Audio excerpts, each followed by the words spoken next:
Welcome to Tech Leaders Today with your host, Cassie Crossley. All comments, views, and opinions expressed on this show are strictly those of the host, guests, and callers. Now here's Cassie Crossley. Hi, everyone. On Tech Leaders Today, I have with me Bill Moore. He is the founder of the company UberNerdz. That's UberNerdz. He's a senior data science executive with the highest level technology and project management skills driven to create value. He has more than 25 years of experience in technology consulting for clients such as Texaco, JP Morgan, and AMD. For the past 10 years, he's exclusively been helping clients design and build large-scale data analysis applications. But he's also passionate about the application of technology in education. Welcome, Bill. Hi, Cassie. How are you today? I'm doing great. Thank you for joining me. I wanted to ask you, data science is a hard topic, and you don't find a data science person on the street every day. So tell me about what your company does, and then how do you find people that have the skill set that you need? Yeah, well, first of all, what we do is the application of data science, right? So we're not educating people about data science. We're taking data science and making applications and helping companies do work with it. The past 10 years, we were focused on the financial industry, which is a beautiful place to apply data science. A lot of historical data, a lot of very interesting projects. We've recently made a decision to move into what I think is even more exciting field of data science, and that is data science as applied to sales and marketing. It's quite exciting. I enjoy it. I'm a very creative kind of person coming from a math and physics background. But I do like the creative application of technology. And right now, the marketing world is being turned on its head by all of the various social media approaches to sales and marketing. And I would say even the past 12 months, we've seen very, very interesting changes in that whole world. And it's not done changing. So that's a big theme of mine is change and how to adapt in that world. As far as attracting people, we do some of the same things that other people do, I think. But we certainly have our campaigns on Twitter that we target certain people who have certain descriptions next to their names. We follow them, we discuss with them, and we have a database of their skill sets that we maintain. We have 5 core employees, but the rest we use in a contract consulting mode. That allows us to stay very flexible as to how many projects we can do, without risking having too big of a crew and not being able to keep up with it at different times. I'm a big believer in the right person being on the right work. If you're going to do that, I think opening yourself up with contractors is the best way to make that happen. We've not had any trouble, I say, retaining people. We're very good at what we do. And I think there's a lot of very good technology people who want the business side of their work to also be good at the technology. I think there's a lot of business people that don't understand the technology. And I think there's a lot of technology people who don't understand the business side. And I think we've been able to bring those two sides together pretty nicely. So I keep myself current on the various programming languages. I don't necessarily program for clients every day, but I do believe that if my client needs some work done and I've got people that need to do that work, I need to be conversant in all of those things. We're technology friendly, let's say. Technology people are happy to work with us. I've seen some universities and other coding camps or groups have been really stressing data science as teaching that framework. Do you think that's helping to get the word out? Oh, very much so. As a matter of fact, even though we were doing a lot of, very interesting data science type work in the financial sector for years, the fact is when we were making this decision to expand our horizon into some other fields, if you will, of data science, I probably took, 15 courses myself over the past 3 years to keep myself current. And the fact that stuff's available online is just amazing to me. It gets me all excited. And from a developer perspective, do you see that developers have the aptitude for that data science because sort of along the same thought process, or is it a stretch? We're all humans, right? And whether we're educated on technology or not, let's assume everybody was educated on technology. Some people would still be better at making the user experience better, and some people would still be better at the lower level communications and security issues, and some other people are going to be great at databases. My point is that it's not just your technology training, it's a little bit of your nature, okay? So data science, one of the reasons I think opportunity is there, is because it's still so new that you don't just have plug and play things. You have a few plug and play ththings, but not very many. And I think even those will be modified over the coming months and years. So let me give an example. You take some bright kid out of Yale who's got a physics degree or a math degree, and he studied some programming, of course, while he's in school. If you look at the actual checking the boxes off, that kid's perfect for data science. But the fact is, since data science is not yet, quite frankly, a science, it's as much art as science because it's so new. Unfortunately, that guy from Yale doesn't have any work experience yet. And having industry experience is a huge part of applying data science effectively, let's say. Hopefully, every project is to a size that you can have at least a few team members. And if you have a few team members, you can have some guys who are the programmers still, and they are also with some skills in data science.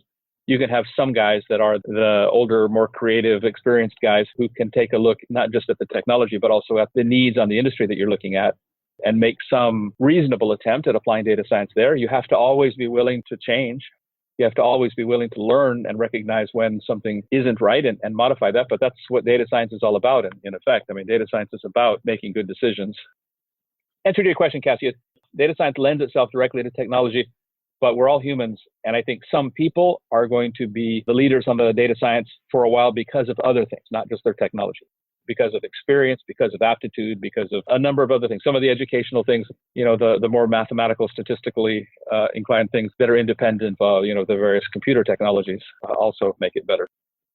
Part of the whole picture, but I don't think it's the entire picture, the computer technology side. That was very helpful because I know that businesses today, you might be asked to hire data science people, and I don't know if just acknowledging that they have a certificate or a degree is going to make the best data science person. I really like that description. That's really good. Thank you. Are you looking to reach technology leaders? Hosting a podcast does have some costs involved. I'm searching for sponsors on this weekly podcast to simply pay for the hosting, editing, and marketing associated with this great podcast. If you're interested in sponsoring the podcast, please contact me through Twitter or my website, and soon you'll be reaching technology leaders around the world. Let's take it over to technology now. What projects or initiatives are you working on to apply data science or techniques? Well, we have a number of projects going at the time. A couple of them I can't talk about because they're that type of sensitive things that the financial guys like.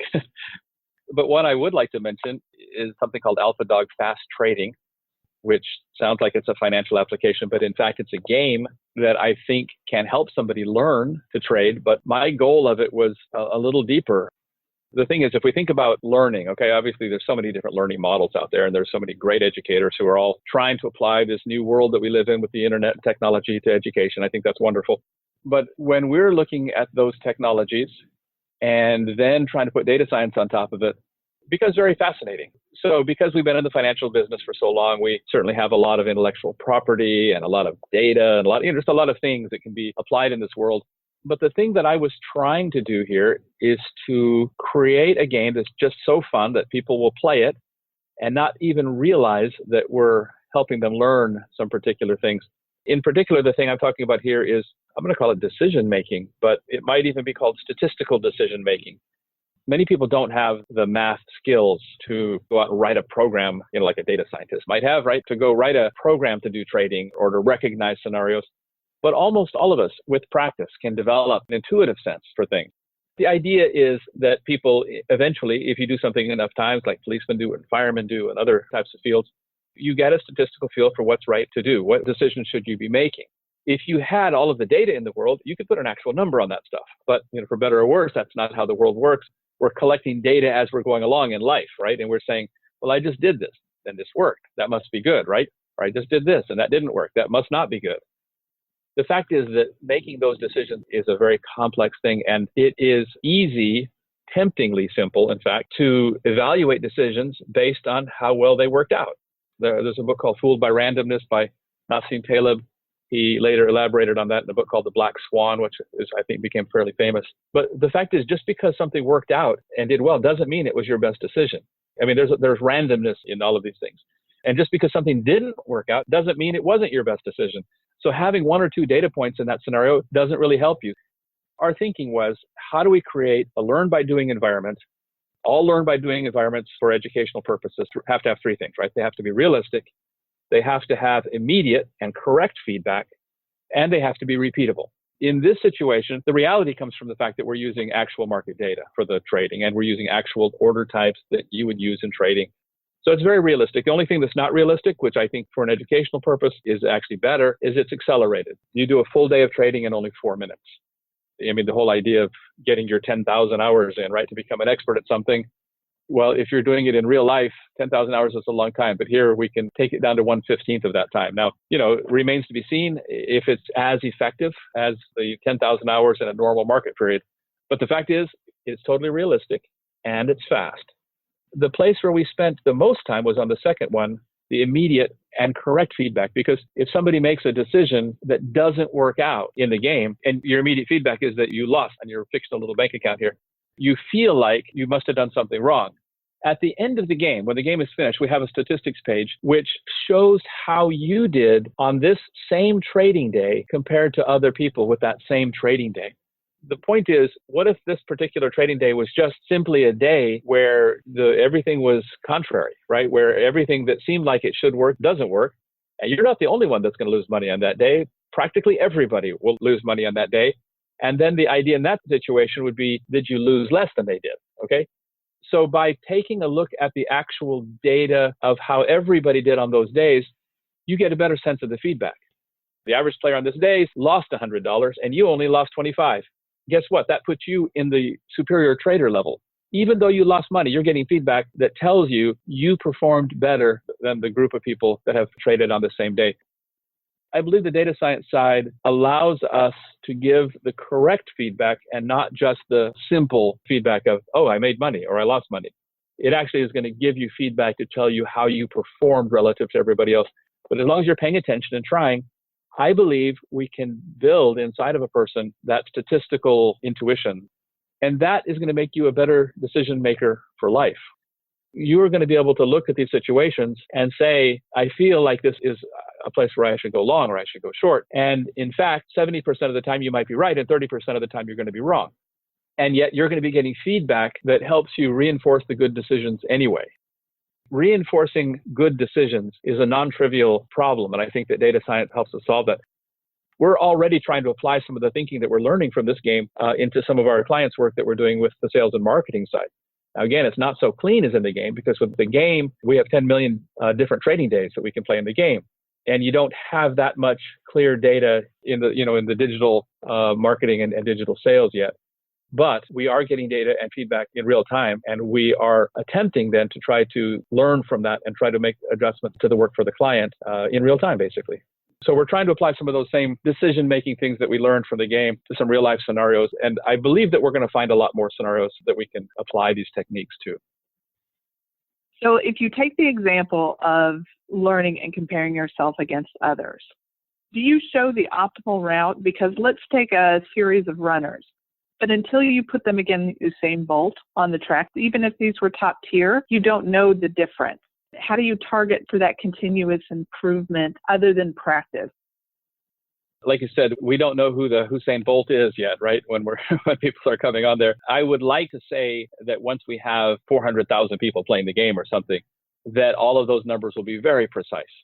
In the meantime, of course, there's still the statistical side that you might actually have one Usain Bolt on your game already, even though when you've got a few hundred people to compare to, and he might be skewing all the numbers. In the game right now, if there are some trading days that don't have enough other data in there, I do use an alternative technique for measuring, and giving some results. The results are going to improve as we get more players. How do you see this being applied to other areas? Well, that's been the goal all along, is to get enough knowledge here ourselves in a kind of a case study to apply it to other things. I do see the honing of the knowledge directly applicable to any educational thing inside of a business, right? Any place where they are trying to get people up to speed on things. I also think we can apply this concept in real time. A couple of the marketing clients that we're working with right now, we don't have like the awesome pure data like we do in the financial sector, but we're collecting it as we go. The concepts, I think, are solid, and it's a matter of having enough data to make everything statistically significant to continue to improve. It's a fascinating topic. I love the concept of data science. All this data that we're collecting, being able to use it, really put it to good use rather than just becoming a sales marketing tool. Where you're going with this is pretty incredible. Thank you. How do people reach out to you? Because they probably have their own questions, maybe want to play the game. So what are the best ways to get in touch? My Gmail, WRMoore, which is MOORE 44 at gmail.com. We have two different websites. We have a www.ubernerdz, UBERNERDZ.com. To play the game, the best thing is just go to that landing page. It's play.alphadogfasttrading, all one word, .com. You can sign up for the game right there. And it's free. When you sign up for the game, then you can play from anywhere. You can play from the web, but you could also go to Microsoft Store and download the app, or you can go to the Google Play Store or the App Store on Apple devices and download the game. The same account is accessed from all of those devices. Well, I definitely had fun playing the game. Thank you so much for joining me today, Bill. Thank you for inviting me. I want to thank you so much for listening today. If you love this podcast, please do share it with your friends and colleagues, and please leave a review on iTunes, Google Play, or Stitcher, because it makes a difference for circulation. For the show notes and other great info, enter your email into the mailing list at techleaderstoday.com. Thank you.